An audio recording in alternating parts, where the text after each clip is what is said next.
कुंज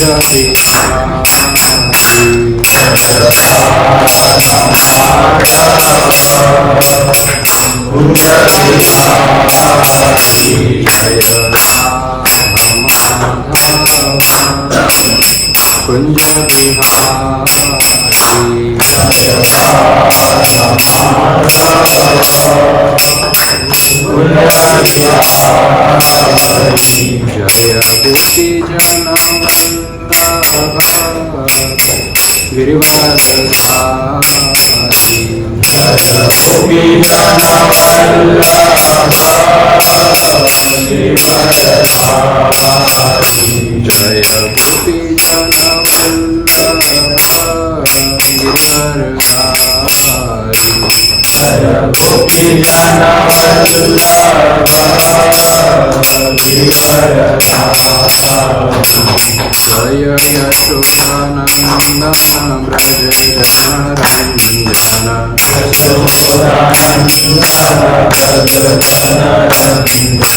जय यशोदानन्दन व्रज जनरञ्जन जय यशोदानन्दन व्रज जनरञ्जन यमुना तीरावनचारी यमुना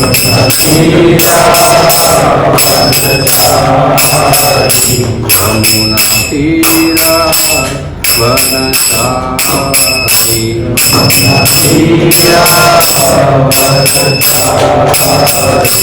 जय राधा माधव कुंज बिहारी जय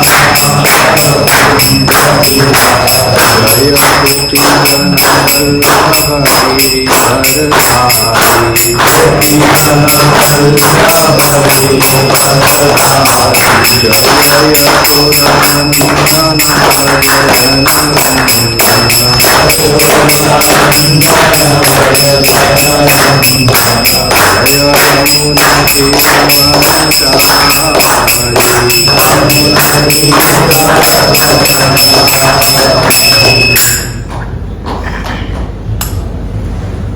जय ओम विष्णुपाद परमहंस परिव्रजकाचार्य स्तोत्र श्रीमद हिज डिवाइन ग्रेस ऐसी भक्ति सिद्धांत स्वामी श्री प्रभुपाद की जय ओम तेरा प्रविष्ट परिव्रजकाचार्य स्तोत्र श्रीमद हिज डिवाइन ग्रेस भक्ति वेदांत स्वामी श्री प्रभुपाद की नामाचार्य श्री हरिदास ठाकुर की वृंदावन धाम की गोवर्धन धाम की मायापुर धाम की जनकपुरी धाम की जमुना माई की भक्ति देवी की वृंदा देवी की समस्त वैष्णव वृंद की all glories to assembled devotees, all glories to assembled devotees, all glories to assembled devotees, all glories to Shri Shri Guru and Gauranga. Om Gyantimirattasya Jnananjanaksharaya Chakshuram Militam Yena Tasmai Shri Guruve Namah Shri Chaitanya Vishram Sthapitam Yena Bhutale Swayam Rupa Kadamayyam Dadapi Sampadantikam Vandeham Shri Guru Shri Yuta Padakamalam Shri Gurum Vaishnavam Cha Shri Rupam Sagrajatam Sahagana Raghunatha Vitam Tam Sajivam Sadvaitam Savadutam Parijanam Sahitam Shri Krishna Chaitanya Devam Shri Radha Krishna Padam Sahagana Lalita Shri Vishakhavitam Cha He Krishna Karuna Sindhu Dina Bandhu Jagatpate Gopesha Gopika Kanta Radha Kanta Namostate Tapsta Kanchana Gaurangi Radhe Vrindavaneshwari Vrishabhanu Sute Devi Brahmani Hari Priye Namam Vishnu Padaya Krishna Pristhaya Bhutale Srimate Bhakti Vedanta Swami Nami Namaste Saraswate Deve Gauravani Pracharini Devi Shesha Shunyavadi Pasha Pradeshatharini Vancha Kalpa Tarusha Kripa Sindhu Bhairusha Patitanam Bhavanebhyo Vaishnavebhyo Namo Namah Jai Shri Krishna Chaitanya Prabhu Nityananda Shri Advaita Gadadhara Shri Vasadi हरे कृष्णा कृष्णा कृष्णा हरे हरे हरे राम राम राम हरे हरे। हरे कृष्णा। सबका स्वागत है। हमारे पुरानी class में जो पुरानी नहीं रही है, जो लोग यहाँ पर शायद नहीं आ सकते, पहले हमारी क्लास यहाँ पर हुआ करती थी, जिसको पीछे चेयर पे बैठना वो बैठ सकते हैं आराम से जाकर।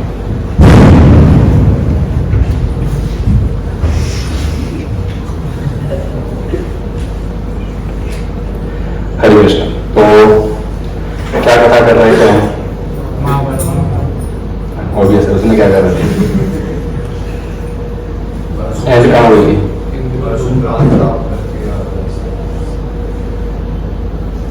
अर्जुन बाण वगैरह प्राप्त करके आते। वो कथा के एंड में नहीं था, वो श्राप मिलता है, वो भी कथा के एंड में नहीं था। जब अर्जुन चले गए थे तो युधिष्ठिर महाराज लोग बड़े दुखी थे सब। तब वहां पर एक ऋषि आते हैं, बृहदर्षि। वे आते हैं तब युधिष्ठिर महाराज उनको कहते हैं कि ऋषिगण, आप ऋषि मुनि, आपको पता है हमने कितना दुख झेला है, इतना दुख तो संसार में किसी ने नहीं झेला होगा। ऐसा युधिष्ठिर महाराज ऋषि को कहते हैं। वो ऋषि बोलते नहीं, आप अकेले नहीं है जिन्होंने इतना दुख देखा है संसार में। शास्त्र में और भी कई वर्णन आते हैं। तो बृहदर्षि जो है वो एक स्टोरी बताते हैं, एक राजा और एक रानी की, कि उनके साथ भी आपके जैसी दशा हुई थी, उनकी स्टोरी बताते हैं। तो ये महाभारत में आती है स्टोरी नल और दमयंती की। लव स्टोरी है, सुननी है? डाउटफुल है सुनने के। ऐसा सब ब्रह्मचारी बनने वाले लगता है, वो नहीं बनेंगे एक कारण। तो ये नल दमयंती की कथा है। तो बोलते कि उनके जीवन में कितना दुख आया वो सुनिए। तो निषाद कुल के राजा हुए, उनका नाम था नल। बहुत ही सुंदर दिखने में, रूपवान, गुणवान, एकदम धर्म का पालन करने वाले, बहुत ही उत्तम राजा थे वे, रूप रंग से। बहुत, हमारी भाषा में बोले तो बोले बहुत हैंडसम थे। तो बहुत अच्छे राजा हुआ करते थे वो। एक बार भी राजा जब जंगल में गए तब उन्होंने एक बड़े से सरोवर के किनारे पे बहुत सुंदर हंस देखे। तो उनको इच्छा हुई ये हंस तो हमारे राजमहल में होने चाहिए, इतनी सुंदर है। हंस कोई खूबसूरत चीज होती है तो हर व्यक्ति का इच्छा होता है इसको घर लेके जाए। कोई गार्डन में जाए तो कोई अच्छा पेड़ वगैरह देखते हैं तो लोग तोड़ के ले आते हैं, बोले घर पे फूल लगाएंगे, पेड़ लगाएंगे।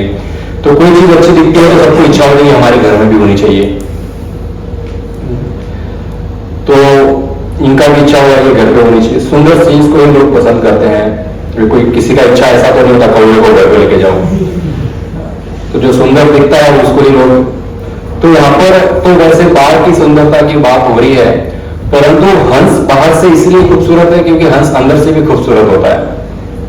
हंस इंसान की बात नहीं कर रहा हूं, पक्षी की बात कर रहा हूं। तो हंस पक्षी में एक ऐसा गुण होता है कि यदि उसको दूध और पानी मिक्स करके दिया जाए ना, तो उस पानी में मिक्सर दूध भी पी लेगा और पानी को ऐसे रख देगा। वो अच्छे गुण को वो निकाल लेता है हंस। तो इनको इच्छा हुई हंस को पकड़ के लेके जाते हैं जरा महल में। तो पकड़ा, सैनिकों के साथ हंस को पकड़े, हंस को लेके जाते अपने राजमहल में। अभी हंस बेचारे बड़े परेशान, बोले कहां फ्रीडम अच्छे से जी रहे, अभी राजमहल में लेके जाएंगे, सीमित जगह में ही रहना पड़ेगा, कहीं जा नहीं सकते। पता नहीं कैद करके पिंजरे में रख दिया तो उड़ भी नहीं पाएंगे। तो हंस ने राजा को कहा कि राजन आप हमको छोड़ दो। बात किया हंस ने और राजा समझ भी गए।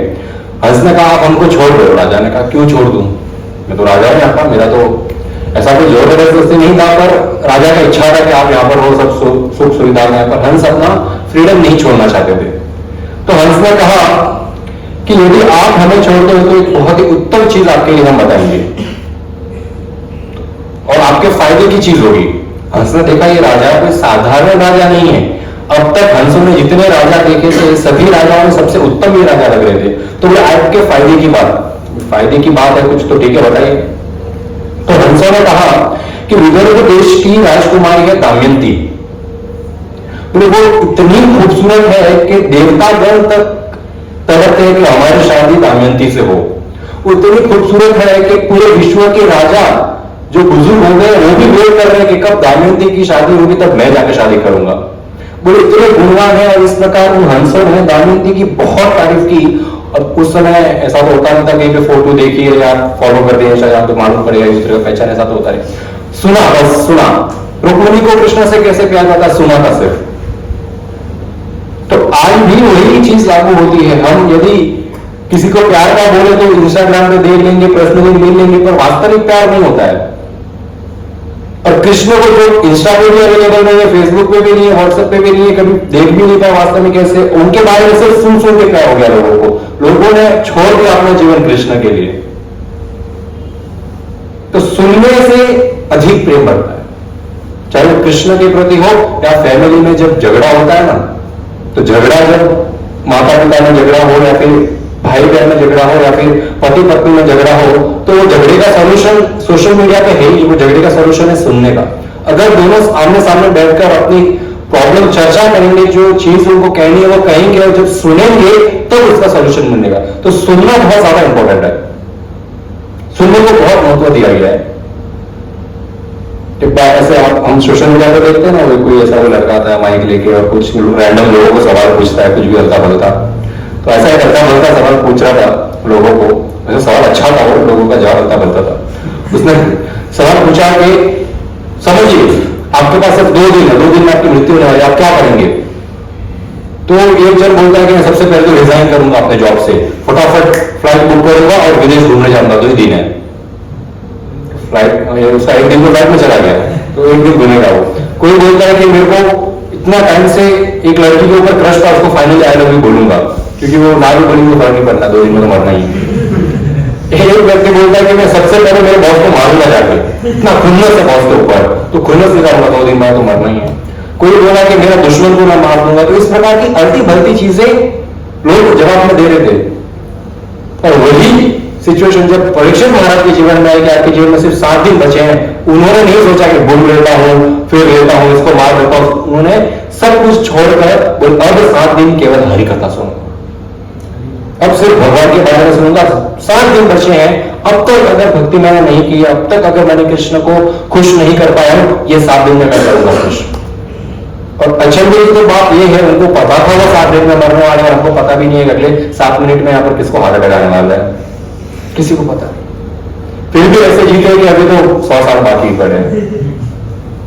हमारा जीवन कैसा है, जब मन के शुरुआत में सैलरी क्रेडिट होती है ना, तब सोचते नहीं सैलरी जल्द खत्म होने वाली है, कि महीने एंड तो दूर है, अभी सैलरी 15 दिन में खत्म हो जाती है। हम उस भाव से चल रहे हैं, ऐसा लग रहा है बहुत सैलरी पेंडिंग पड़ी, अभी तो टाइम है एंड होने में, पर ये कब खत्म हो जाए पता भी नहीं चलेगा। इसलिए हरि कथा सुनना एटलीस्ट हफ्ते में 1 बार हो, माला जप करना रोज हो, तो हम प्रिपेयर रहते हैं। कभी भी मृत्यु आ सकती है, हम प्रिपेयर है। अजामिल प्रिपेयर नहीं था मृत्यु के लिए, इसलिए मरने के टाइम अपने बेटे को बुलाया था। बेटा क्या बचाएगा, वो खुद कल को तेरी जगह में मरने वाला है। अभी कोई बचाने वाला हो तो अलग बात है, जो खुद मरने वाला है वो आपको क्या बचाएगा। डॉक्टर अगर किसी का जीवन बचा लेते हैं तो हम ऐसे तो है सब हिंदू धर्म के, पर इतने हम बड़े मायावादी हैं कि भगवान को बोल रहे आप तो, डॉक्टर को बोल रहे आप तो भगवान हो, इसको बचा लिया। डॉक्टर ने सहायता की है उसको थोड़ा समय और जिंदा रहने में, मरने से नहीं बचाया है।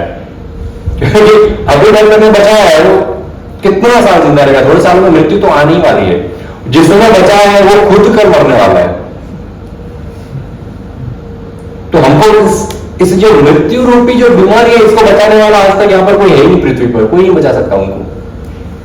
वो तो निश्चय है मृत्यु तो सबका, उसको फायदा कैसे उठाना है वो एक समझदार व्यक्ति सोच सकता है। हम ये टॉपिक पे क्यों आए थे? हंस ने बताया था दमयंती के बारे में कि कितनी खूबसूरत है। तो अभी सुनने से, हाँ, दमयंती के बारे में सुना, उनको प्रेम हो गया दमयंती से सुनने मात्र से। तो अब राजा ने कहा नल में कि मैं आपको छोड़ देता हूं, एक और काम कर दीजिए। बोले क्या? आप जरा दमयंती के पास जाइए और मेरे बारे में बताइए इतना कुछ जो आपने बताया, ऐसा थोड़ा तो दोनों तरफ से हो। जरा मेरी तारीफ करो, वो सुना सुना लग रहा है, ऐसा होता है आजकल भी नहीं। तो हंस बोले ठीक है, अभी छोड़ दिया है, फ्रीडम मिली है, जाके बता देते। हंस उड़ के गए इधर देश। विदर्भ देश गए, हंसों ने दमयंती को देखा, दमयंती को कहा दमयंती आप इतनी खूबसूरत है, आपका विवाह तो केवल नल से होना चाहिए। बोले नल कौन है?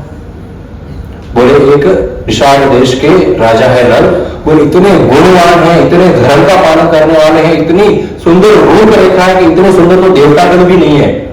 बोले देवता बहुत खूबसूरत होते हैं, पता है आपको? देखा नहीं होगा आप लोग ने, मैंने भी नहीं देखा, सिर्फ सुना है। देवता बहुत खूबसूरत होते हैं, ऐसा ये जरूर हमने सुना है कि ये जो यूनिवर्स की सबसे खूबसूरत स्त्री होती है उसको मिस यूनिवर्स का कुछ अवार्ड दिया जाता है। बोलते जो इस संसार की मिस यूनिवर्स है वो वर्ल्ड में सबसे कम ब्यूटीफुल अप्सरा होती है, सबसे कम ब्यूटीफुल अप्सरा वहां की वो होती है जो यहाँ की मिस यूनिवर्स है। तो सोचो वहां की ब्यूटी क्या होगी स्वर्ग लोक की। तो हंस कहते हैं कि उन देवताओं से भी अधिक खूबसूरत ये नर है, और ऐसा नर के बारे में बहुत तारीफ करते हुए धर्मी है ये वो। और दमयंती को सुनने मात्र से नल से प्रेम हो जाता है। तब दोनों एक दूसरे के विचारों में भी हंस फ्री हो, उनका जो काम था पता हुआ, हंस अपने रास्ते पे अपना मैसेज उन्होंने पहुंचा दिया हंसों ने। अब नल दमयंती एक दूसरे के बारे में सोचते रहे। दमयंती जो है अकेले ही मुस्कुराती थी नल के बारे में सोचते सोचते, जैसे यूथ जो है वो व्हाट्सएप पे पता नहीं किससे चैट करते, फिर हंसते हैं, फिर मम्मी बोलते हैं किसको देख के क्या बात कर रहे हैं, मुस्कुरा रहा है। उनको क्या मालूम है, आपको तो कोई यही नहीं बात करने वाला, रील्स देख के हंस रहे हो, ये सच्चाई है। तो यहाँ पर भी दमयंती हंस रही, अकेले अकेले मुस्कुरा रही। तो घर वालों ने देखा, बोले लड़की सियानी हो गई है, अभी शादी की उम्र हो गई है, अभी इसके लिए शादी दे, आपकी शादी की उम्र है, आपके लिए दूल्हा ढूंढेंगे। अब उस समय आज भी हमारे समाज में ऐसा है, लड़की नहीं बोल सकते माता पिता को इससे शादी करवाओ, सब माता पिता डिसाइड करते हैं। धीरे धीरे बदल रहा है, बदलना भी चाहिए समय के साथ। पर दमयंती तो नहीं बोल सकते कि नल नामक राजा उससे विवाह करना है। इन्होंने कहा अभी तो माता पिता को पता नहीं कैसे इसको विवाह करना है। तो उस समय बहुत उत्तम चीज रखी जाती थी, एक लड़की के सामने हजारों राजा और राजकुमार रख दिए जाते थे, जो पसंद है शादी कर ले। उनको सिलेक्शन आज के लिए दबाव नहीं था, इससे ही शादी करनी पड़ेगी, तेरे दादा आपको पैदा नहीं हुई तब जवान लेके आए थे उधर, ऐसा थोड़ी होता है। ये रूल है हमारे जो होता था, वहां पर ऐसा नहीं होता था। वैदिक काल में ऑप्शन होते थे, लड़कों के लिए कोई ऑप्शन नहीं होता। जाओ चले जाओ, वो सिलेक्ट करेगी तो ठीक है, नहीं भाई। लड़कियों को ऑप्शन दिए जाते थे, इतने सारे राजकुमार है जो पसंद है शादी कर। हर जगह मैसेज भेजे गए कि भाई दमयंती का स्वयंवर रचा गया है, सब लोग इन्वाइटेड है। इतने सारे राजा गण ये वेट कर रहे थे कब दमयंती शादी की उम्र हो, कब हम जाए। जो राजा अभी मरने की शैया पर लेटे हैं कोई बोले न्योता है, चलो मरते मरते और शादी कर लेते हैं। दमयंती थी इसलिए सिर्फ अनेकों अनेक हजारों की संख्या में राजा वहां पर आने लगे, और वो इन्विटेशन जायज सी बात है नल को भी गया। नल तो वेट कर रहे थे कब शादी का इन्विटेशन आए और हम जाएं। तो नल ने भी अपना मस्त नया ड्रेस वगैरह पहना, घोड़े वगैरह सवारे और चल दिए दमयंती के देश में। अब विदर्भ देश की ओर जब वे जा रहे थे, इन द मीन टाइम अब दमयंती को पता था हजारों राजा बड़े हैं, मुझे सिलेक्ट तो नल को ही करना है, तो क्या प्रॉब्लम है, आने दो। इन द मीन टाइम स्वर्ग लोक में इंद्रदेव ने एक मीटिंग रखी थी, उनकी वीकली मीटिंग होती थी वहां पर। वीकली मीटिंग में सब देवता कर आते थे। क्या पैर अगर किसी को दिक्कत है तो सीधा कर सकते हो, पीछे चेयर पे भी जा सकते हो, कोई पीछे चेयर है। तो उनका वीकली मीटिंग होता था स्वर्ग में, तो सब देवताओं को बुलाया गया था, इंद्र ने बुलाया था कि सब लोग मीटिंग में आ जाओ। अब इंद्र ने देखा मीटिंग में केवल 3 लोग प्रेजेंट थे, बाकी 33 कोटि सब गायब। इंद्र सब एब्सेंट बोले सब देवता पर कहां गए। एक सोल्जर आया, बोले कहां है सब लोग, कोई आया नहीं, हमारा मीटिंग था इधर, इंद्र देवताओं का राजा बुलाया तो आना चाहिए। केवल 3 लोग आए थे। कौन? यमराज, वरुण देव और अग्निदेव। 3 लोग, यमराज, वरुण देव और अग्निदेव। बोले 3 लोगों की क्या मीटिंग होगी, बाकी देवता कर जाए। सैनिक बोले कि इंद्रदेव जी जरा पृथ्वी पर गए सब। बोले सब एक साथ पृथ्वी पर, एक साथ पृथ्वी पर क्या है? बोले दमयंती क्या स्वयंवर है, देवता गण तक वेट कर रहे थे कब दमयंती का स्वयंवर हो और कब हम जाए वहां पर शादी करने के लिए। इतनी गुणवान और खूबसूरत थी दमयंती। इंद्रदेव बोले ऐसी ये कौन स्त्री है दमयंती के देवता गण देवता देवियों को छोड़कर दमयंती को लेने जा रहे हैं। इतनी देवियां हैं यहाँ पर, इनको छोड़कर अप्सरा है, इन सबके लिए यहाँ पर नहीं शादी करनी वहां पर करनी, कौन है दमयंती। तो ये सैनिक को भी जाना था पर वो बेचारा जॉब चले जा रहे थे तो बोलता राजा सुना इंद्र ने सुना बहुत है, उसने भरपूर तारीफ की दमयंती की। तो इंद्र ने बोला कर इतनी खूबसूरत है दमयंती और इतनी गुणवान है तो बोले हम चार क्या मीटिंग करेंगे, चलो हम भी जाते तो ये चारों देवता भी चल पड़े, इंद्र यमराज वरुण और अग्निदेव। बोले चलो जाते हैं दमयंती की स्वयंवर में। अब यहां से ये देवतागण आ रहे हैं चारों, यहां से नर जा रहे हैं और बीच में देवताओं ने देख लिया, बोले कि ये घोड़े के ऊपर सवार राजकुमार राजा कौन है, इतना खूबसूरत। बोले हमारी खूबसूरतता जो है स्वर्ग की फीकी पड़ रही है इसके सामने। तो पृथ्वी में ऐसे कब इंसान पैदा होने लगे, इतना खूबसूरत है। बोले दमयंती की जैसा गुण सुना है और ये जैसा दिख रहा है, परफेक्ट मैचिंग हो रहा है, हमको तो लगता है दमयंती इसको ही सिलेक्ट करेगी, चलो इसको तो पहले जाके रोक देते हैं। अगर रास्ते में बीच में काट आया तो कांटे को निकाल के फेंक देना चाहिए, देना चाहिए कि नहीं देना चाहिए। तो बेवकूफ होगा उसके ऊपर पैर रहेगा देखने के बाद। जो इंद्रदेव यमराज जी वरुण और अग्नि चारों देवता पहुंच गए। अभी देवतागण आसमान से उतरे हैं, नर जी भी घोड़े से उतरे, साक्षात दंडवत किए, प्रणाम किए। देवतागण है, पता है देवता नाराज हो जाए तो क्या होता है फिर परिवार आराम से आपके देवता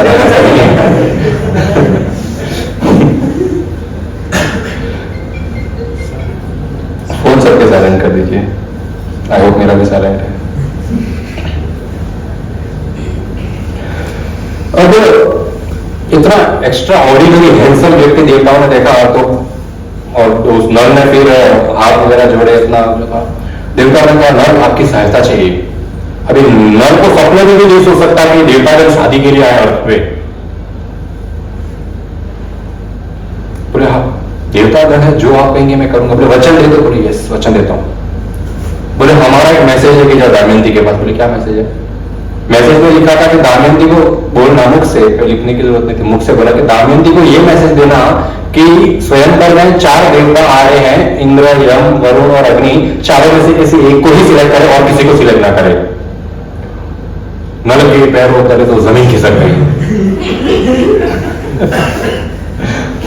ये क्या वरदान मांग लिया, जो कहां के लिए जा रहा था वही तो जमाने कुछ वरदान है ऐसा वचन। पर अभी वचन दिया है और नल बहुत फेमस है अपना वचन पूरा करने में, वचन दिया हुआ धर्म के रास्ते से कभी भी नहीं हटते। ये पूरा युधिष्ठिर महाराज जैसा कैरेक्टर था इनका, पूरे धर्म पे चलने वाले एकदम परफेक्ट व्यक्ति थे ये राजा। वचन दिया है तो वचन तो पूरा करना पड़ेगा। तो कहा रिक्वेस्ट करेंगे, मैं ठीक है आपने कहा है मैं जाऊंगा, एक प्रॉब्लम है, मैं डायरेक्ट अभी दमयंती के कक्ष में तो नहीं जा सकता, मैं तो पुरुष हूं और पुरुषों को एंट्री नहीं होती है कन्याओं के कक्ष में। मेरे को तो अगर सैनिकों ने पकड़ लिया तो मार डालेंगे। तो पावर दिया, देवताओं ने आशीर्वाद दिया कि आप इनविजिबल हो जाओ। वो तो हैरी पॉटर का कपड़ा आता था ना, कहीं पे भी जा सकते हो, देखेगा नहीं। तो ऐसा उनको आशीर्वाद दिया कि आपको कोई नहीं देखेगा, जाओ, सिर्फ दमयंती देख सकती है। अगर दमयंती नहीं देख पाएंगे तो मैंने किसको देंगे। तो दमयंती देख सकती है, आपको नहीं दिखता। ये चले तो सामने सैनिक वगैरह चल रहे, कोई प्रॉब्लम नहीं, चले। अभी आंखों में आंसू भी है, जिसके बारे में इतना सुना था, जिसे इतना प्रेम किया था, उसको फर्स्ट टाइम देखने वाले हैं और देख के ये बोलने वाले कि किसी और से शादी करना। चुपते छिपाते ढूंढते फिरते दमयंती के कक्ष में पहुंच गए। वहां पर इतनी सारी दासियां थी, कोई नल को नहीं देख पा रहा था। और जब नल ने पहली बार देखा दमयंती आईने के सामने बैठी है, स्वयंवर की तैयारी चालू है, इतने राजा आने वाले हैं, दमयंती इतनी सज रही है, वो केवल नल के लिए सज रही है। और नल ने अब देखा कि इसका मैं दिल तोड़ने वाला हूं। अभी तक तो मिला भी नहीं, बात भी नहीं किया और पहले टाइम में इसका दिल तोड़ने वाला हूं।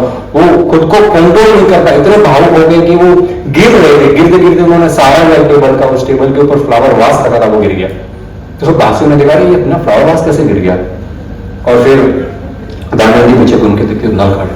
उन्होंने नल को अब तक देखा नहीं, पर उनका गुण, उनका जो रूप है वो देखकर ही पहचाने ये नल है। कभी कभी जरूरी नहीं किसी को देखकर ही भी पहचाने, किसी के बारे में इतना सुना होता है कि वो ऐसे पहचान लेते हैं। मृत्यु के बाद यदि कृष्ण को कोई लेना है तो हम थोड़ी पूछेंगे आप कौन से देवता है, मालूम ये हमारे कृष्ण ही है, रूप ही ऐसा है हमारे कृष्ण का। और यमराज भी लेना है तो नहीं पूछेंगे कौन सा देवता है, वो रूप ही इतना सुंदर है, पता चल जाएगा देखने मात्र से कि मेरा डेस्टिनेशन मेरे को पता चल गया मैं कहाँ जाने वाला हूँ कौन लेने आया उसे पता चल गया। सुना ही इतना है यमराज के बारे में, नरक के बारे में, और पाप भी इतने किए तो पता है कौन लेने आने वाला है। दामिनी भागते हुए आई, दामिनी को पता भी नहीं कुछ न्यूज लेना है, खुशी खुशी आई, नर का हाथ पकड़ लिया, अरे आप आगे में आपका इंतजार कर रही थी। नर ने हाथ छोड़ा लिया, उन्होंने बताया कि इस प्रकार मैं आ रहा था, 4 देवता गण ये मिले हैं और उन्होंने मेरे को कहा है कि आप उन चारों में से ही किसी एक को सिलेक्ट करना कल स्वयंवर में। ये सुनते ही दमयंती तो एकदम बेहोश हो गई, उसकी आंखों में आंसू भर के पड़ी, मैं मर जाऊंगी पर देवताओं से विवाह नहीं करूंगी, मैं किसी से विवाह नहीं करूंगी, केवल आपसे करूंगी। नर ने कहा ये आपकी मर्जी, आप किससे करना चाहते हैं, उनका भी आदेश था, मैं तो सिर्फ मैसेंजर हूं, आपको मैसेज दे दिया, अब मैं कल आपको स्वयंवर में मिलूंगा। नर वापस आए, राजा को देवताओं को बता दिया कि मिशन सक्सेसफुल, बता दिया जो भी था, अभी सब स्वयंवर में चले गए। अगला दिन हुआ, सब स्वयंवर में पहुंच गए तो दमयंती आई है फूलों की माला लेकर।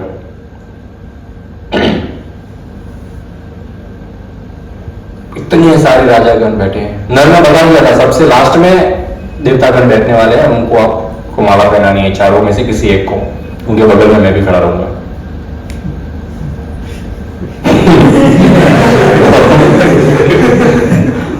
तो दमयंती को पता है जाना तो एंड नहीं है देवताओं के पास, तो किसी राजा को देखा भी नहीं, अभी सब राजा एकदम उत्सुक खड़े, अपनी सांस रोक अब भी मेरे गले में मारा डालेगी, अभी अरे तुम तो खाली भले के बकरे वैसे ही खाएंगे, गोल तो उनका भी और ही ऑलरेडी देखा ही नहीं किसी को, बोले देखने की क्या जरूरत, कोई राजा की और देखा ही नहीं, राजा का दिल टूट गया, इतने सालों से वेट किया है।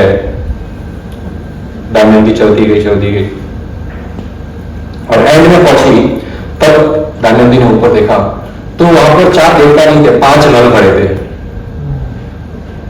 दमयंती बोले अरे मैं सोचती 4 देवताओं को इग्नोर करके जो नल खड़े हैं उनको मैं माला पहनाने प्रयास, 5 नल है और सब डिट्टो कार्बन कॉपी, सेम, एक बार का भी 2 मिनट का फर्क नहीं है।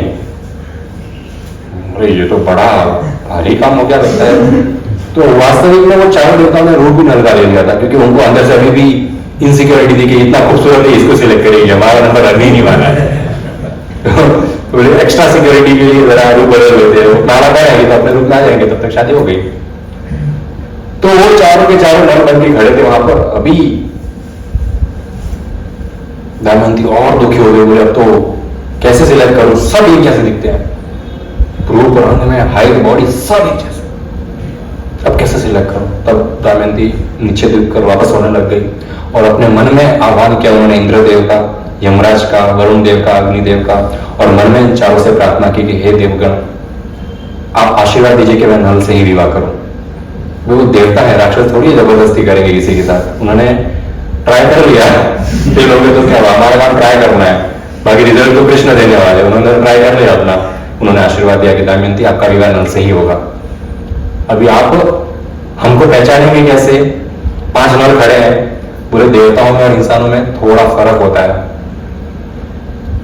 आप जरा गौर से हम 5 को देखिए, आप नल को पहचान जाएंगे। तब दमयंती आंख खोलती है तो 5 को गौर से देखती है, तो देवताओं में कुछ ऐसे गुण होते हैं कि देवतागण जो है जमीन से 1 इंच ऊपर रहते हैं, जमीन को टच नहीं करते हुए कभी भी। अब अगर सामने सामने खड़ा तो हम इतना नोटिस नहीं कर पाए 1 इंच ऊपर, ध्यान से अगर देखेंगे तो जमीन से ऊपर है देवता। ये पहला, तो 4 देवता जमीन से ऊपर थे और नल तो अपना जमीन पे खड़ा था, हम्बर आदमी, डाउन टू अर्थ है। तो देवताओं के गले में जो गार्लैंड होता है, फूलों का माला होता है, वो कभी मुरझाता नहीं है, शाश्वत काल तक, जब तक वो जिंदा तब तक वो गार्लैंड इतना खूबसूरत आ रहा था। और नल तो घर पे पहन के आया था, गार्लैंड आने तक वो आधा ही बचा है, रोड भी गया है, सीधे मुरझाए हुए फूल है, बोले ये इंसानी है। और क्या गुण है, देवताओं को पसीना नहीं आता, और हमारा मन तो एकदम पसीने में तर भीतर था, इतना उधर मारा डाल दी तो मेरा क्या होगा, मेरा तो प्यार अधूरा रह गया। तो ये वो एकदम, तो बोले यही नल है। और इतने चेंजेस होने के बावजूद भी नल कुछ बोला नहीं, वहां पर चुपचाप खड़ा था। और दमयंती ने देखा चलो ये चार देवता ये नल है, नल के गले में उन्होंने माला डाल दी। जैसे ही नल के गले में माला डाली, जयकार हुई कि नल के लिए तो दमयंती ही बनी थी और दमयंती के लिए नल ही बना था। सबने जयकार की। वहां पर देवतागण भी बड़े खुश हुए और दोनों वर वधु को बहुत आशीर्वाद दिया देवताओं ने, चारों ने। अग्नि ने क्या आशीर्वाद दिया? सब लोग ने खासकर नल को आशीर्वाद दिया कि आपका प्रेम बहुत उत्तम है। आपने देवताओं की बात मानते हुए अपने प्रेम का भी आप सेक्रीफाइस करने को रेडी हो गए थे। बहुत उत्तम व्यक्ति आप तो। अग्नि ने आशीर्वाद दिया नल को कि आप कभी भी अग्नि में जल नहीं पाएंगे, अग्नि में बैठ सकते, आप जलेंगे नहीं। और कल देखने मात्र से आप कोई भी वस्तु को अग्नि लगा सकते हो, किधर भी अग्नि प्रकट कर सकते हो। ये अग्नि देवता है, तो ऑब्वियस अग्नि देवता है, तो ऐसे आशीर्वाद देंगे। वरुण देवता ने क्या आशीर्वाद दिया होगा? पानी में डूब नहीं सकते आप कभी, पानी के राजा है, जिसके पास जो है वही देता होगा, और क्या दे सकते। बोले आप कभी डूबोगे नहीं पानी में, और जहां देखोगे वहां पानी प्रकट कर सकते हो, आपके पास इतना पावर रहेगा। ग्लास को देखने मात्र से उसमें पानी भर जाएगा। उसका नाम भी नल है, तो नल के नीचे ग्लास रखने की जरूरत ही नहीं है। देखना नल को उसमें पानी भर जाएगा अपने आप, नल तक जाने की आपको जरूरत नहीं है। ये आशीर्वाद दिया देवता ने। क्या आशीर्वाद देंगे? अमर होने का आशीर्वाद मुझे बड़ी लिमिटेड टाइम है, मैं क्या दूसरों को अमर होने का आशीर्वाद दूं? यमराज ने आशीर्वाद दिया आप सबसे बेस्ट कुक बनेंगे, फर्स्ट क्लास सबसे बेस्ट कुक। आपसे अच्छी कुकिंग कोई कर ही नहीं पाएगा, क्योंकि यमराज भी कुकिंग ही करते हैं नरक में लोगों का, तो उनके पास वो टैलेंट है कुकिंग का। इंद्रदेव अपना गार्डन देता, बोले गार्डन हमेशा फ्रेश रहेगा, देवताओं के समान। आप रूप रंग में तो वही देवताओं में, बस खाली पृथ्वी का थोड़ा मटेरियल थोड़ा इतना उत्तम नहीं होता, तो बोले गार्डन फर्क आप रखो। बहुत अच्छा आशीर्वाद मिला। ये शादी करके राजा रानी नल दमयंती अपने घर गए। इन द मीन टाइम देवता जब वापस स्वर्ग की ओर जा रहे थे, अब ये चार देवता और जब स्वर्ग की ओर जा रहे थे, तो सामने से दो देवता एकदम भागते हुए, जल्दी चल जल्दी चल। इंद्र बोलते रुको रुको रुको, भाई कहां जा रहे हो? अरे इंद्रदेव स्वयं है दमयंती का, उसका हिस्सा लेने जा रहे हैं। इंद्रदेव कैसे है, बोले थोड़ा लेट नहीं हो गई हो? अब ये दो देवता कौन थे? द्वापर युग और कलयुग। हर युग के पर्सनल देवता होते स्वर्ग में रहते हैं। कलयुग है द्वापर युग, तो कलयुग थोड़ा और गुस्से में था। अभी कलयुग है तो ऑब्वियस है। और बोले ये द्वापर युग ने लेट कर दिया, हमेशा लेट ही आता है, इससे तैयार होने के चक्कर में बोले हम लेट हो रहे जाने के लिए। इंद्र ने बोला आराम से जाइए, दमयंती की शादी हो गई। शादी हो गई? कैसे कैसे, किससे हो गई शादी? अब चारों के साथ तो दिख नहीं रही है।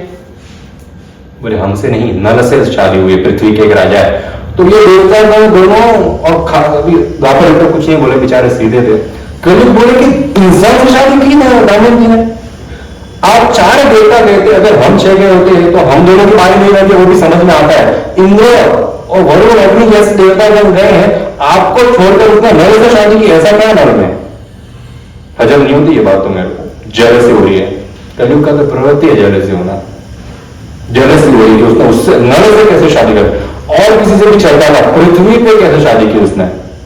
तो नल के बारे में इंद्रदेव बताने लगे कि बहुत धर्मी व्यक्ति है, धर्म का राजा है, और क्या गुण है क्या रूप है, बड़ी व्याख्यान की। तो वो कवि जो है और जल रहा था, इतना तारीफ क्यों कर रहे हो? शादी हो गई तो हो, तारीफ करने की क्या आवश्यकता है?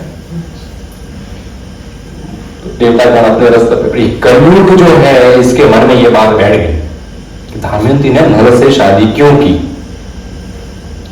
कैसे कैसे कर ली, क्योंकि वो कैसे कर ली, नहीं करनी चाहिए थी।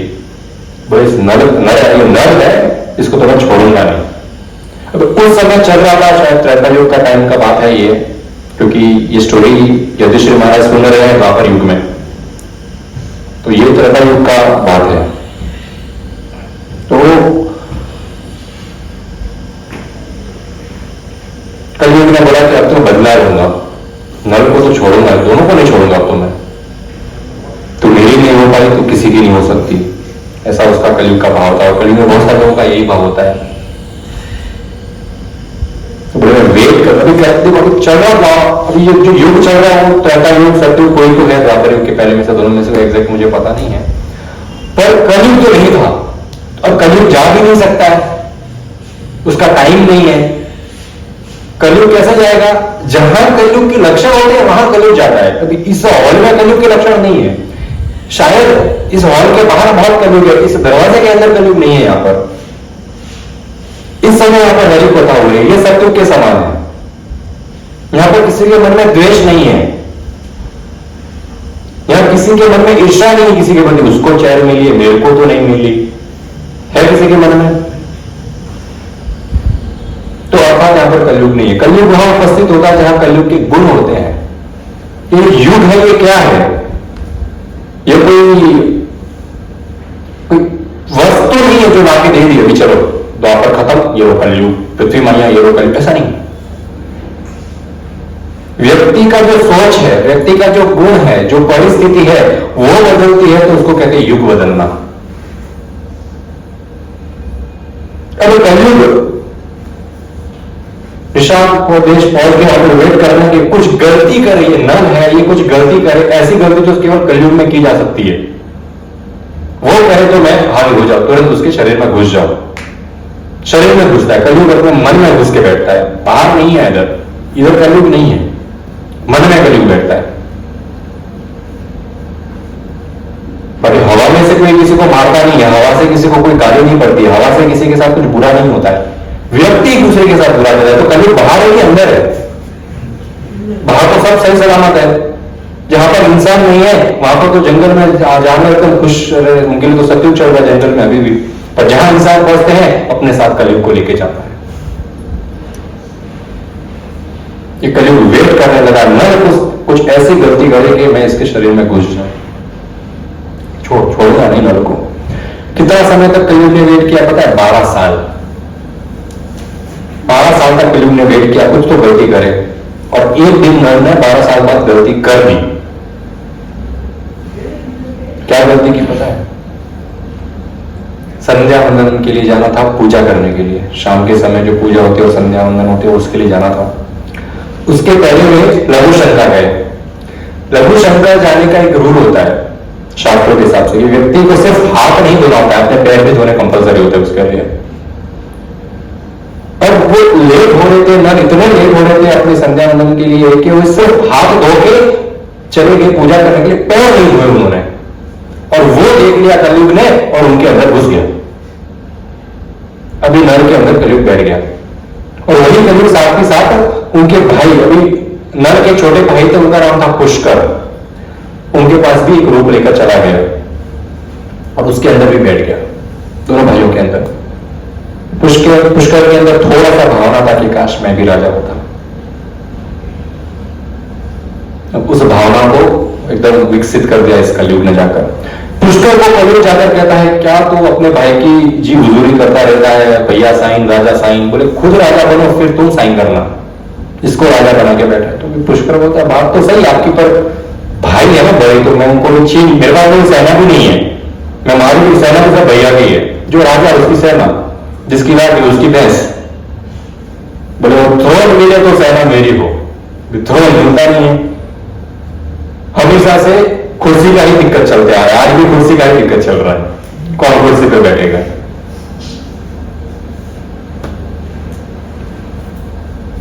तो पुष्कर को कलयुग ने कहा कि आप एक काम करते हैं, हम कलयुग का सबसे बेस्ट तरीका अपनाते, जुआ खेलेंगे। बुलाओ नर को, बुलाओ जुआ खेलने के लिए, और जुआ में उसको हरा दो, ऐसा हरा दो सब कुछ उसका छीन जाएगा और आप राजा बन जाओगे। तो जुआ, मांसाहार और पराई स्त्री संग और क्या है, नशा, तो ये सब कलयुग के लक्षण है। उसमें से आप इन्होंने जुआ का सहारा लिया कि जुआ करेंगे हम। नल के पास मिलने गए, पुष्कर हो गए, भैया चलो जुआ खेलते हैं। अभी नल ने बोला कि इच्छा तो नहीं है खेलने की, तो पुष्कर हंस के बोलने लगा क्या भैया डरते हो आप, अपने हाथ सब कुछ हारने से डरते हो, थोड़ा बहुत ही लगाने की जरूरत नहीं है, एक दो दांव खेल लेते हैं।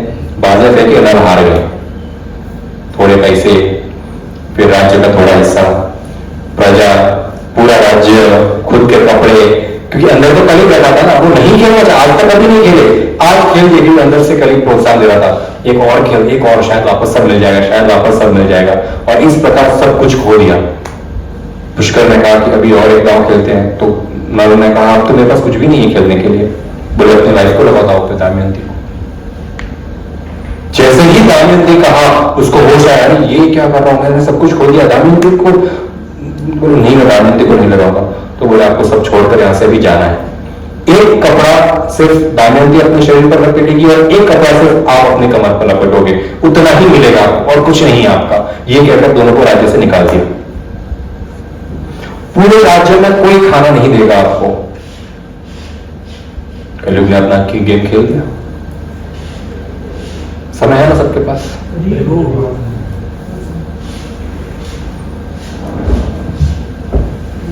अब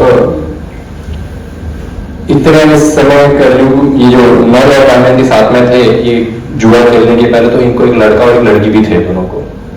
अब सब कुछ हार गए हैं तो लड़का और लड़की को जो है दमयंती के माता पिता के पास भेज दिया, विदर्भ देश, नाना नानी हाउस चले जाओ। बोले आजकल लोग भेजते ना, कहीं घूमने जाना था होता है, बच्चों को नाना नानी के घर भेज दो।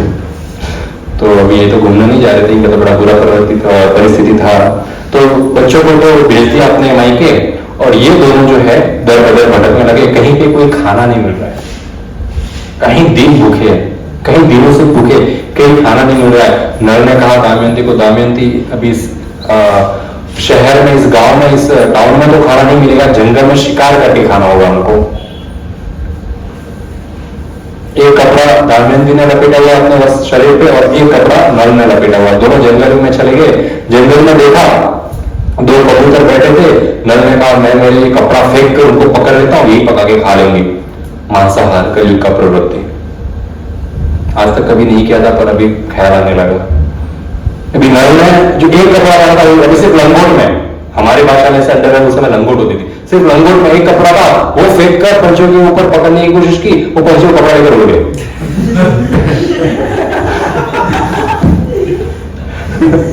एक कपड़ा था सिर्फ, पंचे लेकर उड़ गए, और ऊपर जाकर पंचे हंसने लग गए। और नल पहचाना हमको, नल को क्या पहचान, खुद को पहचानने लायक नहीं होता फिलहाल। बोले हम जो जुआ देख रहे थे ना, वो जुआ के जो दो पासे थे वो हम है, कलयुग का रूप है, हम सब कुछ छीन लेंगे तुम्हारे पास, लेके चलेंगे। अब क्या करें? अब नल दमयंती को, दमयंती तुमने तो फिर भी एक साड़ी लपेटी था, थोड़ा सा फाड़ के दे दो। दमयंती की जो एक कपड़ा लपेटा हुआ दमयंती ने उसमें से भी थोड़ा फाड़ कर नल ने पहना। वो फिर दमयंती फिर भी नल को नहीं छोड़ रही थी। विदर्भ की राजकुमारी सबसे खूबसूरत, जिसको पूरा संसार शादी करना चाहता था, देवता गण आ रहे थे शादी करने के लिए, वो ये गुण था उनमें। सिर्फ खूबसूरती नहीं थी, ऐसा नहीं, सिर्फ खूबसूरती किसी में होती तो किसी में सिर्फ ज्ञान होता है, किसी में सिर्फ गुण होता है। यहां ये सर्वगुण संपन्न इसको होते, पतिव्रता। रात का समय हुआ, इतने भूखे प्यासे कि दमयंती तो पूरी तरह से मतलब गिर गई, चल भी नहीं पा रही है। जो खूबसूरती थी वो खत्म हो गई थी, पूरा शरीर मैला हो गया था दोनों का। नल ने रोते हुए दमयंती को कहा, दमयंती मैंने गलती की है, मेरे को सजा भुगतनी चाहिए, आप अपने पिता के घर चले जाओ, वहां पर आराम से रहो, जब परिस्थिति सही होगी तब मैं आपको ले आऊंगा। दमयंती ने कहा कि इतने वर्षों से मैं आपके साथ हूं, उनके बच्चे भी हो गए, मतलब बहुत सालों से साथ में, पूरे सुख के समय में हमेशा आपके साथ थी, दुख के समय में आपको कैसे छोड़ सकती हूँ? मैं जाऊंगी आपके साथ, पर आपको छोड़कर ऐशो आराम में नहीं जाऊंगी। पतिव्रता से खाने को कुछ नहीं है, दोनों सो गए। बहुत 2 दिन ऐसे और बीत गए। अब नल में तो फिर भी पावर था उठने का। अगले तीसरे दिन सुबह जो है जंगल में वो दमयंती उठ भी नहीं पा रही थी, इतनी भी उनमें पावर नहीं थी, बेहोश अवस्था में थी वो। नल उठ गए। नल ने देखा कि ये मेरे ही इतना दुख सहन कर रही है, ये तो मेरे को नहीं छोड़गी, मैं ही इसको छोड़ देता हूं, मैं इसको छोड़ दूंगा। कोई भाव नहीं करूंगी, उन्होंने कहा इसको अगर मैं छोड़ दूंगा तो ये मजबूरन अपने पिता के घर चली जाएगी, दूसरा कोई ऑप्शन नहीं रहेगा इसके पास। तो ये चली जाएगी 100%। तो मैं इसको छोड़ दिया। सुबह उठे, अंदर से कलयुग ने फिर से कहा कि अभी जा ही रहे हो, ये तो अपने पिता के घर जाएगी, इसको तो बहुत वस्त्र मिलेंगे, जो पहना है उसमें से और आधा फाड़ के ले लो कपड़ा, इसको तो और मिल जाएगा, आपके पास तो कुछ भी नहीं है। उन्होंने और कपड़ा फाड़ दिया। तभी दमयंती के पास एकदम इतना ही था कि वो हल्का सा खाली अपने शरीर को ढक सके, बस उतना ही का वस्त्र बचा था। ये कहकर नर वहां से कपड़ा लेकर चले गए जंगल में, और कहीं अंदर खाना जंगल में। थोड़े समय बाद जब दमयंती वापस उठी तो उन्होंने देखा कि उनका शरीर को एक बड़े से सांप ने पूरी तरह से पकड़ा हुआ है और मुंह के सामने ऐसे सांप खड़ा है, बहुत विशाल ऐसा सांप जो पूरा इंसान को निगल सके। दमयंती और डर गई। आजू बाजू में देखा है, बचाने के लिए पति नहीं है। ये समझ गए कि अगर मैं इस बुरी अवस्था में हूं और अभी मैं मरने वाली हूं, और इसका अर्थ यही है कि मेरे पति है ही नहीं यहाँ पर, वो लोगों छोड़। अब दमयंती समझ गई कि पति छोड़कर चले गए हैं, अब कोई सहारा नहीं है। वो चिल्लाने लगी मदद के लिए। इतने बस वो सांप दमयंती को खाने ही वाला था, दूर से एक तीर आया, सांप के आर पार हो गया, सांप वहीं मर गया। तो एक शिकारी था वहां पर, शिकारी ने दमयंती को बचा लिया और शिकारी ने पूछा कि आप कौन हैं और यहाँ इस अवस्था में जंगल में क्या कर रही हैं। दमयंती ने अपना जैसा सुनाया कि मैं भटक गई हूं, मेरे पति मुझे मिल नहीं रहे हैं, तो इसलिए मैं और बहुत भूखी हूं। तो शिकारी ने कहा मेरे घर आइए, मैं खाना खिलाता हूं आपको। तो शिकारी जो है वो बहुत ही बुरी प्रवृत्ति का था। उसने देखा अकेली स्त्री है, ये तो मेरे लिए ही है, घर ले गया। अभी दमयंती इतनी भूखी थी कि सबसे पहले तो खाली खाना खाना था। उन्होंने खाना दिया, दमयंती ने फटाफट खाना खाया।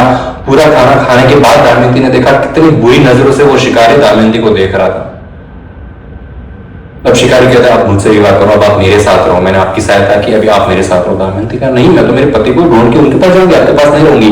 बस ये कहते ही वो शिकारी दमयंती के ऊपर कूद गया, दमयंती को जोर से पकड़ लिया। तब दमयंती रोते हुए जोर से देवताओं की ओर ऊपर देखते हुए चिल्लाती है कि यदि मैंने आज तक नर के अलावा किसी और पुरुष के बारे में न सोचा हो, यदि मैं हमेशा पतिव्रता स्त्री रही हूं, इसी समय इस शिकारी के ऊपर बिजली गिरे और ये मर जाए। इतनी कहा और तुरंत आसमान से बिजली गिरी और शिकारी वहीं मर गया। ये पावर होता है, एक पवित्रता का भी एक पावर होता है। दमयंती वहां से भागी बाहर गई। तो दमयंती ने देखा एक कारवा जा रहा है। कारवा मतलब जो लोग होते हैं ऐसे ग्रुप घूमते हैं अलग अलग शहर में, मांग कर खाने वाले होते हैं, वैसे एक कारवा चल रहा है। दमयंती उनके साथ ही चल पड़ी। सबसे पीछे चल रही थी, जो पीछे लोग चल रहे थे उन्होंने जब दमयंती को देखा तो लोग चिल्लाने लगे डायन डायन डायन डायन डायन। एक समय जिससे देवता शादी करना चाहते थे, आज लोग उसको डायन बोल रहे। वो सूख गई थी दमयंती भूख के मारे, पूरे शरीर पर मिट्टी लगी थी, एकदम ब्लैक मिट्टी पूरे शरीर पर लगी है। आंखें अंदर चली गई, एकदम काली सी आंखें हो गई हैं और अंदर चली गई हैं। बाल तो जो मेटेड हेयर होते हैं एकदम भयानक बाल हो गए हैं, नाखून बड़े हुए हैं। कोई भी देख के कहेगा ये डायन ही है। इतना तो उस कारवां के जो लीडर थे उन्होंने आके देखा, बोले कि डायन तो नहीं है तो इंसान ही। बोले आपको हमारे साथ आना है? बोले आप जहां जा रहे हैं हमको ले चलो। तो उनके साथ वो दमयंती चल पड़ी। एक छिट्टी देश करके एक देश हुआ करता था, वहां पर जो है सब साथ में गए और वो कारवां वहां से आगे चला गया और उस शहर में ही ये दमयंती रहने लगी। अभी ऐसी अवस्था थी कि वो शहर के लोग दमयंती को छिड़ाते थे, मारते थे। पुरुष जो थे वो बुरी प्रवृत्ति से को देखते थे, बच्चे पागल होते थे, कपड़ा खींच लेते थे, पत्थर फेंकते थे लोग। तो इतनी बुरी अवस्था में दमयंती वहां पर रहने लगी। अब ये अवस्था एक बार उस छिट्टी देश की राजकुमारी ने देखा। राजकुमारी ने आंखें देखी ध्यान से, तो बोली ये आंखें साधारण व्यक्ति की नहीं है, ये आंखें बहुत रॉयल है, इसकी शरीर बदल सकता है, आंखें वैसे की वैसी होती है, कलर होता है आंखों का, एक रूप होता है आंखों का। बोले कि साधारण तो नहीं है, अभी अवस्था से तो एकदम पागल लग रही है, पर वो साधारण व्यक्ति तो नहीं है। दासियों को बुलाकर उसको महल में बुलाया गया दमयंती को। अब रानी ने कहा आप कौन है? तो दमयंती ने अपना परिचय तो नहीं बताया। उन्होंने कहा कि मैं मेरे पति से गुम हो गई हूं, इसीलिए उनको ढूंढ रही हूं मैं। तो रानी ने कहा ठीक है आप यहां पर ही रहिए, हमारे महल में ही रहिए कुछ दिन तक। तो रानी ने अपनी बेटी सुनंदा को बुलाया और कहा इनका ध्यान रखना। अभी दानिंदी ने कहा मैं रह सकती हूँ यहाँ पर, मेरे 5 नियम है, वो नियम पालन अगर आप लोग करेंगे तो मैं यहाँ पे रहूंगी। क्या नियम है? मैं कभी भी किसी का जूठा नहीं खाऊंगी। दूसरा नियम, अगर किसी ने मेरे को कहा दासी समझ लिया कि मेरे चप्पल लेके आओ, मैं किसी के चप्पल नहीं लाऊंगी, किसी के चप्पल को हाथ स्पर्श नहीं करूंगी। तीसरा नियम, कोई भी पुरुष मेरे से बात नहीं करना चाहिए unless I want to talk to him. कोई कार्य के लिए मैं बोल सकती हूँ, सामने से आके कोई पुरुष मेरे से बात नहीं करना चाहिए। चौथा रूल, अगर कोई पुरुष आके मेरे से बात करता है आप उसको तुरंत मृत्यु दंड देगी। पांचवा रूल, मेरे लिए एक टीम अरेंज करिए, वो टीम मेरे पति को ढूंढने जाएगा। ये 5 नियम है। दमयंती का एक और ही ऐसा था कि वो राजकुमार राजा की बेटी है तो राज, और अब तो रानी है, नल की पत्नी, तो एक स्वभाव ही होता है, एक तरीका ही होता है बोलने का कि सामने वाले व्यक्ति मान ले। उन्होंने मान लिया, रानी जो थी उन्होंने दमयंती की बात मान ली। अभी in the mean time Damayanti तो यहां पर है, अभी जो नल दमयंती को छोड़ के चले गए थे तो उनके साथ क्या हुआ? अभी नल जो है वो दर बदर भटक रहे थे जंगल में, तो उन्होंने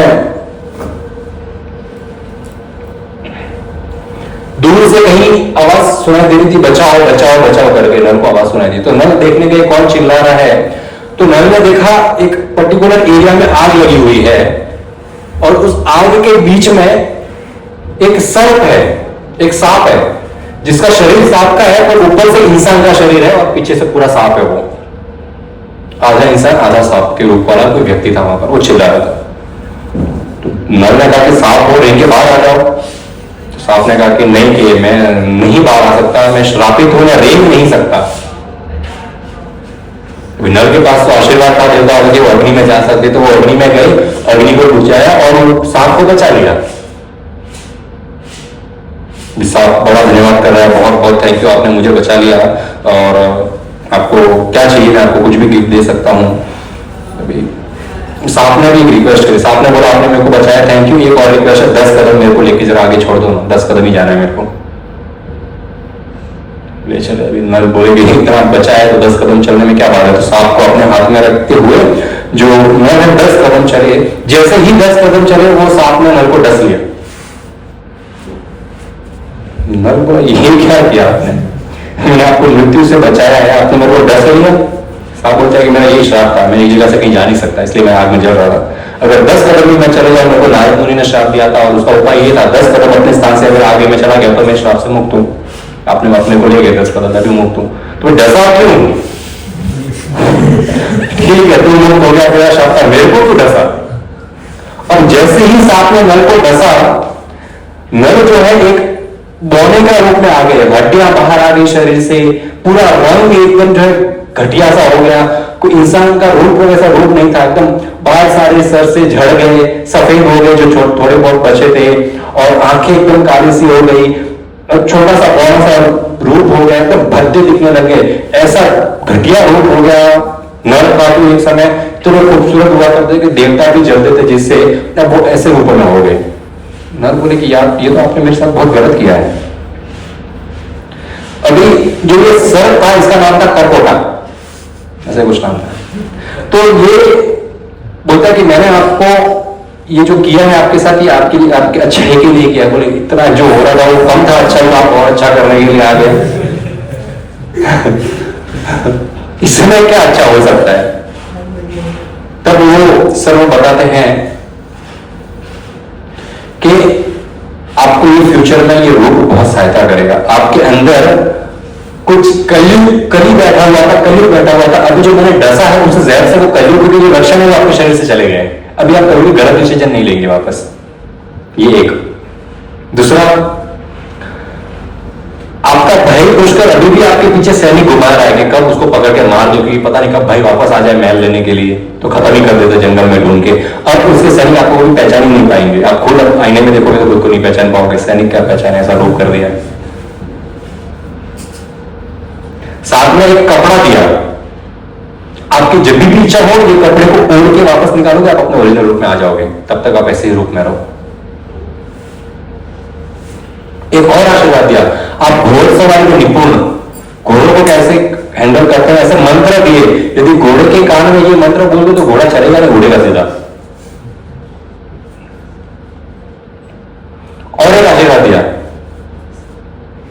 आप जुआ खेलने में एक्सपर्ट हो जाओगे। आपको संसार में ऐसा कोई व्यक्ति नहीं है जो जुआ में हरा पाएगा। अब आप यहां से अयोध्या की ओर जाइए, पूरे एक डसने के बदले इतने आशीर्वाद मिल गए, फायदे का ही सौदा हुआ ये तो। अब बोले आप अयोध्या चले जाइए। अयोध्या में उस समय ऋतुपाल नाम के राजा राज करते थे, और क्या आप अयोध्या गए, ये अभी नल राजा जो है, अभी नल का नाम भी बदल दिया है। अभी अब से आपका नाम नल नहीं है, ये रूप को आपका नाम सूट नहीं होता है नल। किसी किसी का रूप और नाम ऐसा सूट नहीं होता है। एक बहुत सुंदर एक भजन है मारवाड़ी में, एक व्यक्ति कहीं से गुजर रहा होता है तो एक नौकरानी रोड पे झाड़ू मार रही होती है, बोले तेरा नाम क्या, बोले लक्ष्मी। तो सूट नहीं हुआ तेरा नाम हो मेरा नाम। फिर वो और आगे व्यक्ति जाता है तो चार लोग कंधे पे एक मृत शरीर को लेके जाते हैं, राम नाम सत्य है। तो ये किसी एक को रोक के बोलता है कौन मर गया, बोले अमर था, ये मर गया है। सूट नहीं हो रहा है नाम। तो किसी किसी का नाम सूट नहीं होता है, माता पिता रख तो देते हैं। पहले जमाने में सही कहा, नाम जैसा वो गुण एस्ट्रोलॉजर आते थे, देखते थे इससे गुण क्या होने वाले, तो ऐसा नाम लगा रावण, हिरण्यकशिपु, कंस। आजकल को अपने बच्चों का नाम कंस रावण नहीं रखता है, आजकल लोग अजीब अजीब नाम रखते हैं।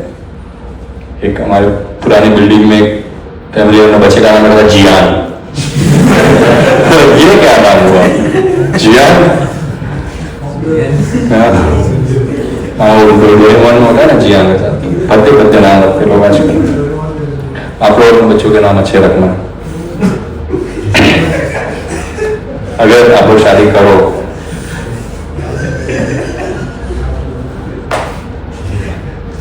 अब समय है आपके पास, तो लेट हो रहा है किसी को, जिसको लेट हो रहा है वो जा सकता है, कोई रोक टोक नहीं है यहाँ पर। किसी को श्राप इतनी, आप 10 कदम के आगे जा सकते हो चल के, डसना मत किसी को बस। अभी ये जो ऋतुपाल राजा हुए अयोध्या में, ये बहुक वहां पहुंच गए, इसका नाम बदल दिया था, बहुक, ब्रुक के जैसे नाम दिया, बहुक नाम था। वहां पर पहुंच गए और बहुक ने फिर अपना वहां पे रेज्यूमे डाला कि भाई मेरा ये क्वालिटीज है, मैं घोड़सवारी बहुत अच्छा करता हूँ, घोड़ों का पालन वगैरह कर सकता हूँ, और जुआ भी बहुत अच्छा खेलता हूँ। तो राजा को बोला आपको मैं ट्रेन भी करूंगा जुआ में। राजा ने देखा रूप रंग तो मेरा ऐसा नहीं है, पर टेस्ट लिया तो बहुत अच्छा घोड़सवारी किया, एकदम फर्स्ट क्लास, अच्छा जुआ भी खेलता था, तो नौकरी पे रख दिया। और उस समय वहां पर उन घोड़ों की सेवा करने के लिए एक और नौकर था, वो नौकर दमयंती ने भेजा था। जो बहुत सारे लोग नल को ढूंढने के लिए भेजे थे ना, तो उन्होंने वो उस नौकर को वहां पर भेजा था। अयोध्या में वो रह रहा था, नल की खोज भी कर रहा था, और सिर्फ नल को ढूंढने से घर थोड़ी चलता है भाई साहब, थोड़ा काम धंधा भी तो करना पड़ता है। तो घोड़सवारी का पे काम वगैरह भी कर लेता था, और नल को भी पार्ट टाइम में ढूंढ लेता था। तो वो भी वहां पर रहने लगा। इन द मेन टाइम जब वो बच्चे विदर्भ राजा के पास पहुंच गए थे, तो उनको मालूम पड़ा कि दामाद और बेटी के साथ ऐसा गलत अन्याय हुआ है और दोनों दर बदर भटक रहे हैं। तो उन्होंने भी बहुत सारे सैनिक छोड़े हुए थे।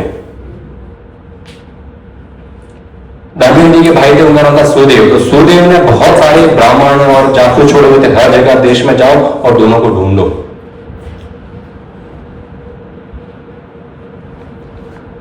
अब एक ब्राह्मण जो है वो चिट्ठी देश जाकर दमयंती रह रही थी, वहां पर पहुंचा और वहां पर देखा कि रूप रंग थोड़ा फीका पड़ गया है दमयंती का, पर लग तो दमयंती रही है। बात भी नहीं कर सकते, जाकर बोला हुआ कि अगर सामने जाके बात किया तो मृत्यु दंड मिलेगा। ढूंढ रहा देखा है तो थोड़ा सा और नजदीक गए तो दमयंती के बॉडी पे एक बर्थ मार्क था। उनका जो जहां पर तिलक लगाया था ना, वहां पर बर्थ से ही कमर बना हुआ था। अभी फेड हो गया था टाइम के साथ, इतना वो तपस्या के साथ, इतना रूप के साथ वो पूरा फेड हो गया, पर अब दिख रहा था वापस थोड़ा थोड़ा। तो वो ब्राह्मण ने वो देख लिया, कमर, बोले दमयंती। दमयंती ने बोला हाँ मैं हूँ, आप कौन है? तो बोले मैं आपके पिताजी ने, बड़े भाई ने भेजा है ढूंढने के लिए, और इसलिए हम जो है आपको ढूंढने के लिए आए हैं। तब वो नौकर ने उस देश के राजा रानी को बताया कि ये तो दमयंती है, विदर्भ देश के राजा की पुत्री है। तो वो राजा रानी भी हाथ जोड़ने लगे, बोले आप इतने समय से हमारे यहाँ थे, आपने हमको बोला नहीं कभी ऐसा।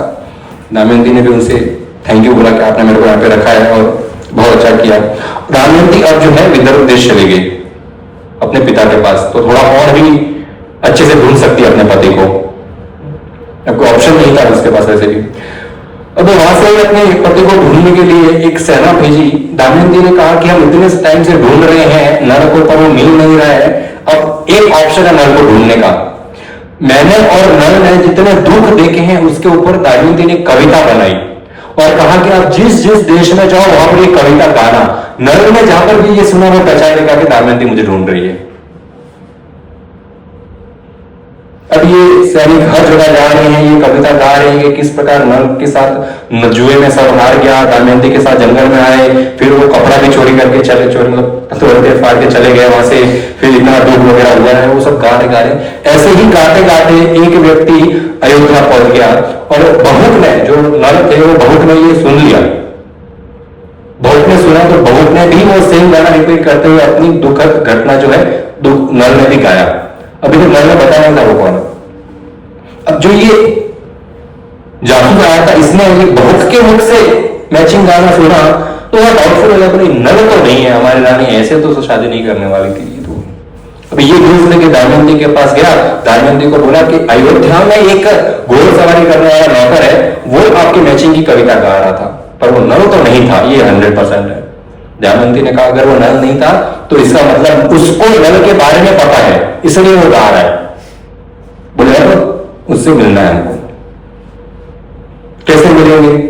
अभी अगर मैं जाऊंगी तो नल वापस मुझे एक्सेप्ट नहीं करेगा, नल चाहता ही नहीं था दमयंती साथ में रहे, पर कुछ ऐसा ट्रिक करना पड़ेगा कि नल मजबूर हो जाए सामने आने के लिए दमयंती के।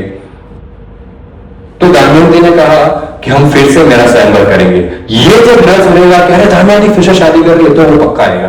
परंतु सबको इन्विटेशन नहीं देना है, अयोध्या के राजा को ही देना है, सही में थोड़ी करना है। अयोध्या के राजा को क्या मालूम चलेगा इन्विटेशन गए कि नहीं। अयोध्या के राजा को मिलेगा तो ये घुड़सवार है उनका, ये भी साथ में आएगा बहु, तो तब मिल लेंगे। इन्विटेशन गया अयोध्या के राजा के पास कि बोले दमयंती का स्वयंवर है, बोले मैं शादी करूंगा, स्वयंवर है तो बहु घोड़े निकालो, रथ निकालो, शादी करेंगे, शादी के लिए जाना है मेरे को। बहुत बड़ा तो क्या होगा, बोले मैं जिस राजा की नौकरी कर रहा हूं मेरा बॉस ही मेरे से शादी करना चाहता है। धीरे धीरे धीरे घोड़े चला रहा है तो राजा बोलते कि तुमको रखा है काम पे, तुम एक्सपर्ट हो, ये कौन सा तरीका है घोड़े चलाने का, इतने दुखी क्यों हो, शुभ काम है, खुश हो जाओ, थोड़ा हंसो, रानी मिलने वाली आपको नहीं। बहुत घोड़े के पास गया, कान में मंत्र बोला, घोड़ा उड़ने लग गया, भाव। ये राजा बोलता है, राजा के ऊपर शॉल तो वो उड़ के नीचे गिर गई।